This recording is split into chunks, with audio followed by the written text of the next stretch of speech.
Hello and welcome to section 7 of my Linux commands course. So in this section we're going to be looking at the process management commands.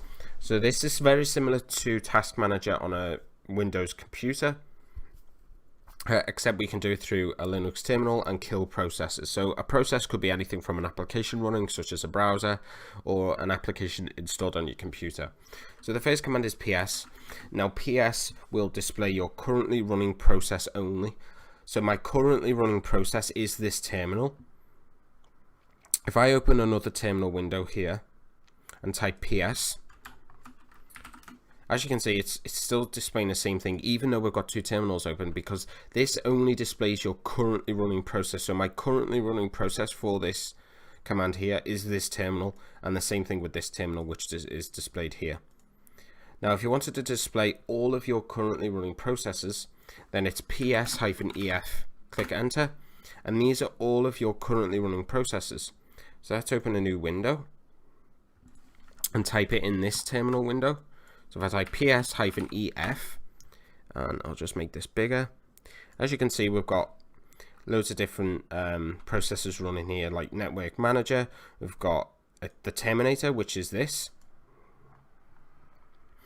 Now let's keep looking through so we can see some more applications. So there's WAP. So WPA, sorry, this is all your internet connectivity for like a wireless device. So you could restart that process if your internet is down. So there we go. So there's a few different processes running here. Now we've got Terminator open, which is this application here. But we don't want to kill that because we actually are using it. So I'll close this out of this one. I'll type clear. I'll open the browser, and what we're going to do is we're going to force kill or close this. So the way to do that is I'll just go to Google, and what we can do is if we type ps-ef again, we need the PID of the application, because kill uses the PID of the application to actually locate it and kill it, if that makes sense. It's to uniquely identify that specific application, because you type kill and then the PID here.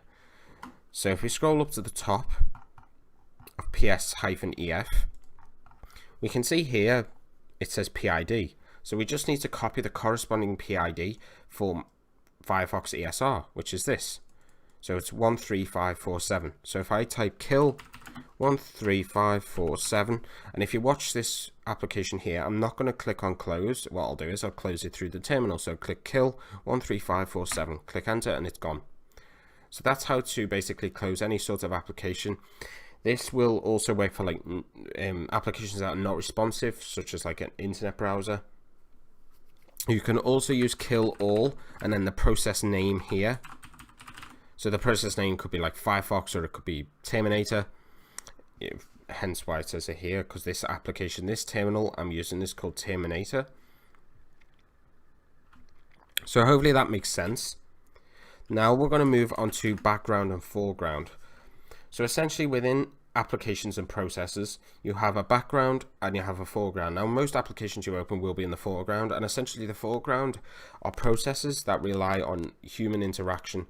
So for example, like a media player like Spotify, that requires your interaction because you've got a stop button or a pause button and a resume or play button. Whereas if you had Facebook Messenger, that runs in the background because that doesn't really require human interaction to receive a message. Well, it doesn't. If you leave your Facebook Messenger open, for example, someone could message you, and that doesn't take any of your interaction at all.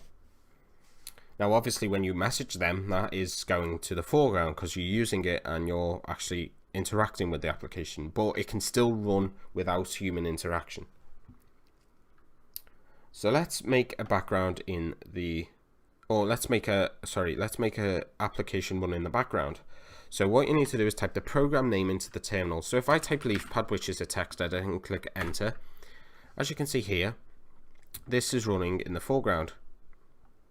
I've opened the LeafPad directly. This is LeafPad, so you can make text files, etc. It's just like Notepad on PC, on a Windows PC. So I'll just close that now. No. And there we go. So that was in the foreground because we were using it with human interaction, but we can force LeafPad to go into the background. So if you type LeafPad again, now this could be any sort of application, but LeafPad space and then an and symbol, click enter. Now as you can see, there's information here. This is the PID of LeafPad and it's 1. So this is the unique ID for this specific job, and a background job or a foreground job will all have a unique ID. So this case, LeafPad, this specific job here, this LeafPad has a ID of 1. So we can display backgrounded jobs, and when I say jobs, I mean applications that have been forced to the background. So BG, click enter, one job is already in the background. Now we can bring this to the foreground by typing FG space and then the ID of the actual job, which is 1. We could also kill the process again if we wanted to just kill it by typing PS-EF and finding LeafPad, typing kill and then 13760, but we're going to bring it to the foreground and show you the difference here. So as you can see in the background, when we ran the program, it basically let us just continue within the terminal. So I could type BG as before. If I type LeafPad in this terminal, if you watch when I click enter, it sort of doesn't let me type anymore into this terminal without this application being closed. If I close it manually, as you can see, I can now type, but that was different when I ran it in the background. So I'll quickly bring it to the foreground by typing FG and then space 1, because that is its unique ID for the job. Ignore this, that's just its PID, remember, for kill, but because we're using foreground and background, we need the ID for this specific job. So foreground 1, there we go, we've brought it to the foreground. And if I click close, we can use the terminal again. So I'll just show you one last time the quick differences. So if you type LeafPad and then in this terminal window, I'll just type clear so it makes it easier to read. If I type LeafPad, click enter, it brings it up and we can't type in the terminal anymore. See, you can't type. Well, you can type, but you can't, there's no new line. Until you press either Control C or close the application. If I press Control C, it closes it and then I can type again. But if we run it in the background and I click enter, as you can see, it still runs, but look, there's a new line in the terminal and that is still running in the background. So I can type BG to see if it's in the background, and then I can bring it to the foreground by typing its ID. It's in the foreground now. As you can see, there's no new line to type on unless Control C, and there we go. So it's useful for workflow, that sort of thing, and applications that don't require your input. So for example, like a messenger, you could run that in the background, and if you wanted to, you could bring it to the foreground. But that's in case you're on a server or typically on one with a graphical interface, so you can keep a messenger up in the background and receive messages or things like that. So that is essentially the process management section complete. There's not many commands that I've chosen for this one or I think are useful, apart from the ones I've shown you, that will improve your workflow. So that concludes this section. The next section we will look at the networking commands, and we'll go into compression after that.